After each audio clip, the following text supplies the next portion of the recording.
Hey nerds, we're back again. Thank you for joining us on Close Encounters of the Nerd Kind once again. Neil and Jamie, as always, here to take you through our reactions and our theories on the latest episode of Falcon and the Winter Soldier, which aired yesterday on Disney+. So we've just seen episode 3, and I personally thought it was amazing. We'll get into the nitty-gritty in a little bit, but Jamie, your initial thoughts? Fantastic, great. Great building of the storyline. Yeah. Got so much excitement. We spoke before about all the different avenues this is bringing into the MCU, all these new characters, and hoping that slowly, we did see some of it in episode 3, but slowly we're going to start seeing all these merging together to come to some sort of a crazy finale, I believe. Yeah. By the end of episode 3, I felt there's a lot of unanswered questions, a lot of mythology that's being hinted at but not being developed yet. Like you said, I think that's building to a big finale. We're going to get into some fan theory, some speculation, and just let you know what our favourite parts of the episode and the series so far has been. So this is our review video of the Falcon and Winter Soldier episode 3. So please be mindful, if you've not already seen it, there will be spoilers. But don't worry, there will also be warnings. Check at the top of the screen, and if you see the spoiler warning flashing, skip past until you've seen the episode.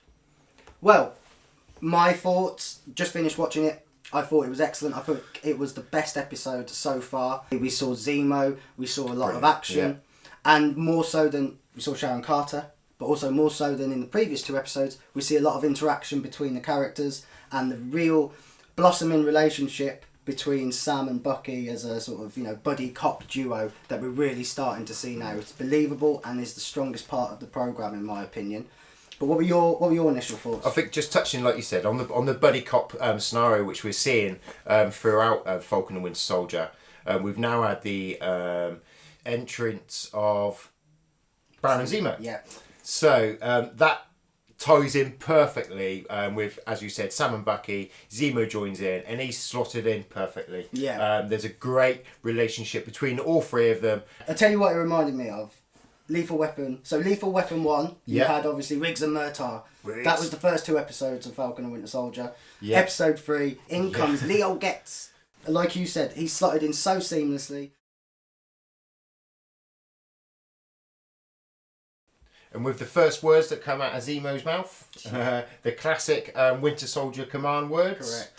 Correct. But the thing that the comment made by Zemo, which really captured me, was the when he said to Bucky that there was still something in there. Yeah. Which I hope it doesn't flip, because I really like Bucky as a good guy. Yeah. He's such a good character. And as we said, the relationship between Bucky and Sam is brilliant. So I think it'll be a part of the story, but I don't think it will be. He's gonna have his dark moments. Yeah, I don't think he'll. With everything he's gone through. Yeah, I don't think he'll revert to the Hydra Bucky, simply because that sort of just does away with his whole character development arc.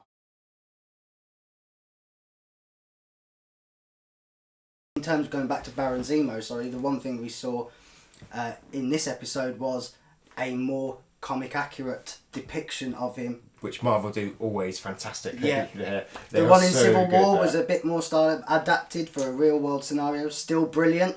Love Daniel Bruhl. But you can see his transformation from Zemo into Baron Zemo.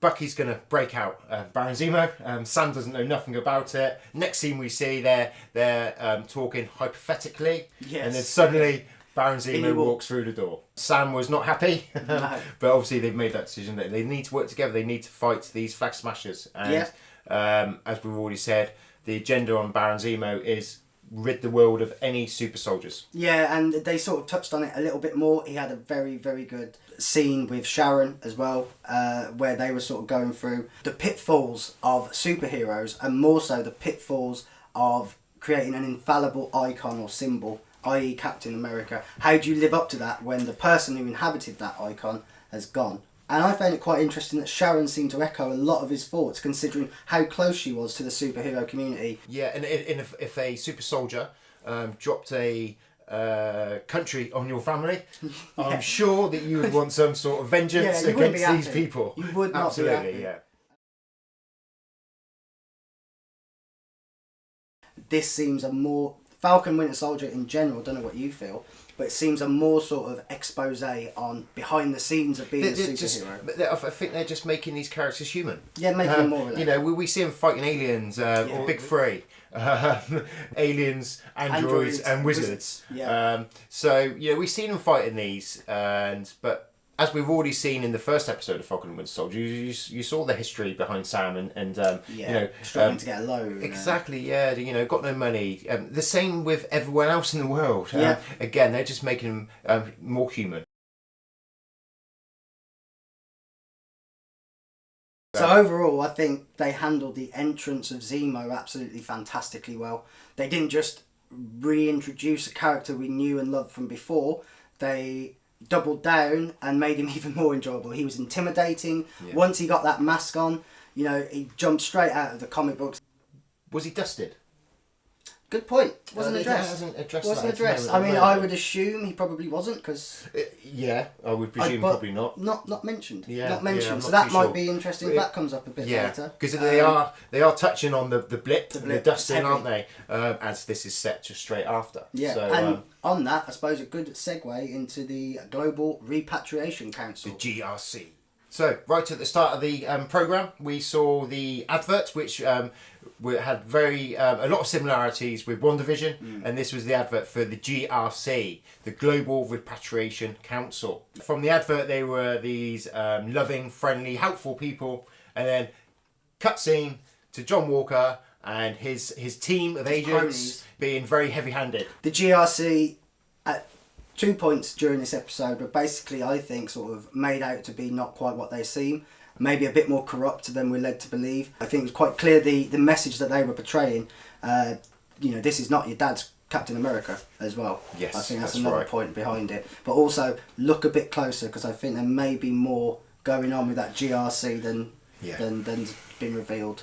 Yeah, it's going to be very interesting to see how that folds out and what else we're going to see from DRC. And again, I think they've got a hidden agenda somewhere along those lines. They always do. Yes, yeah, it's Marvel. Government organisations always have a hidden agenda in superhero films. So we've seen the stress and the frustration that John Walker's already seeing within his new role with Captain America. One of the very first scenes in episode 3, he goes into this hideout and straight away punches some guy in the stomach. Don't you know who I am? Exactly, yeah. So straight away, is he losing it already? I think he's struggling to live up to that mantle. Yeah, and who wouldn't? And that goes back to Zemo's point of if an icon lives forever, but a human is the one inhabiting it, humans are fallible.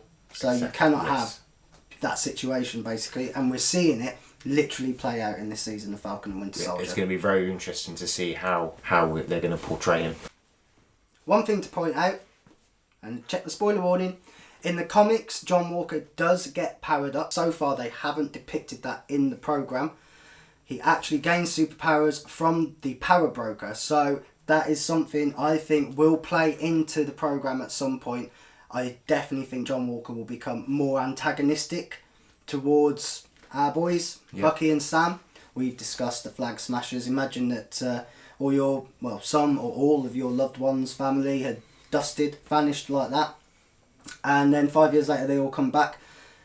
Never really been touched on beyond that opening scene of Endgame, but what was it like for the people left behind? And as we see, the Flag Smashers clearly think it was better. Yeah, and sorry, touching back, and one of the best scenes I think how Marvel's already dealt with the blip and the return of the people from the blip is the WandaVision scene. One massive bit of Marvel mythology that was dropped in this episode, and we actually saw it, which was brilliant, was Madripoor. It looked really good. Yeah, which obviously is, if you know the comics, is very heavily tied into the mutants. What did you think of that whole scene? I thought it was brilliant. Yeah, I thought brilliant. How they portrayed the city, the bright lights, the lawlessness. Yeah. It was just a classic city, a Skull Island type city-esque. It had a sort of cyberpunk type feel. Yeah, absolutely. In terms of it looked a bit futuristic, but was very run down as well. Blade Runner type sort of aesthetic. Yeah, very good. So yeah, really like that scene, and as Neil said, a lot of history in the comics about Madripoor. So that'd be interesting to see how far they go with that. I quite like the alternate persona they were having to put on. Well, actually, the only one that was having to do that was Sam. Yeah. Outlandish suit. The smiling tiger. The smiling tiger. Here we saw Zemo in his nice big jacket. Winter Soldier was the Winter Soldier. He didn't have to do anything at all. Still very scary. Yeah. We haven't seen him fight so far in Falcon Winter Soldier. So we've seen some flashbacks in the early episodes. But now this is when they went into the Princess Bar, when they were looking for Power Brokers contact Selby. So that's where they went, and there was obviously a big fight. The classic fight in a rundown, dingy bar. Have a snake heart drink? Would you like one of them? No, I'll pass on that, thank you. Yeah, no, not for me. Not for me. Not for me. Sam did it very weird. Yeah, I'm Carly. Actually, that sounds worse, to be honest. Yeah. So then one of the final scenes we saw in Madripoor was just the classic Baron Zemo putting his mask on. Yeah. Blows at the gas main. Kills everybody. Yeah, the classic Baron Zemo scenario. So again, really good to see that very comic accurate character. So that's the main beats of what happened in the episode, but we haven't really touched on the bad guys, in inverted commas. Carly and the Flag Smashers. Carly went a bit excessive today, didn't she? Yeah, I thought she was quite kind of like a good character to start off with. She's doing it. Well, she was an understandable character in terms of sort of she had a cause that she was fighting for. Exactly, yes. But then we saw her go to extreme level. Yeah. She's basically sort of becoming a terrorist now. You know, it is sort of a extremism that she's going to now, where she's actually killing people. Now, one interesting point of that was I felt that was another scene that showed potentially the GRC might be a little bit corrupt because of the amount of supplies and stuff that they had that they weren't 6 months worth of food and all these people starving. So there's a few just different bits of pointers that are just telling us this GRC aren't exactly who we think they are. So that's definitely going to be something to keep an eye on. But yeah, certainly it seemed like the Flag Smashers, or her second in command, wasn't quite on board with her decision as well. So. But then do you think it might have had a fact that where her mind changed slightly because her friend had passed away? Yeah, I presume that was like a mentor or something. I think so. Or, yeah, it's just, a mentor of some sort. That didn't really get explained. No, we heard her name mentioned a couple of times. Never heard of her, but so maybe that might have affected her mental state slightly. That's a good point. She just got quite angry. I hadn't thought of that. That is a good point. But again, she did blow up their basically innocent people. Yeah. So that was the main things that happened in the episode, our thoughts and reactions to them. We hope you enjoyed it, but there was one final piece, one final juicy morsel that I know got you very excited. Do you want to tell the people what it was? Yeah, I wasn't expecting this. When we saw it, it kind of made sense with Baron Zemo, etc. But we did see AO from the Dora Milaje, which was fantastic. It was such a good surprise. Yeah, fantastic. Bringing in all the arms of the Marvel Cinematic Universe. So one more thing. He spent 2 years in Wakanda. Could Bucky be a Wakandan agent? Could he have turned to be a Wakandan agent? Could be. You never Could be. But you'd assume that AO is there to assassinate Zemo for the death of T'Chaka. It's just the way that he picked up the balls and he walked along, and it's like he was part of their community. I know he spent a long time there. Well, who's to say that maybe when they took out the Hydra programming, they didn't put some Wakandan in as well? Imagine. So many ways they could go with this story. So many good scenes so far. Already 3 episodes in. It's going to be a real roller coaster ride, I think, going through to the end. I don't know where we stand at the moment. I don't know who's a good guy. I don't know who's a bad guy. I don't know who to trust. And that's just the way I like my superhero films and TV shows, to be honest. Marvel's done it again. They've done it again. They've done it again, definitely. So with that, thank you once again for watching our reaction. Yeah. Leave some comments, as we've said. And while you're down in the comments, what else should they do? They probably should like, subscribe, ring the bell, stay nerdified.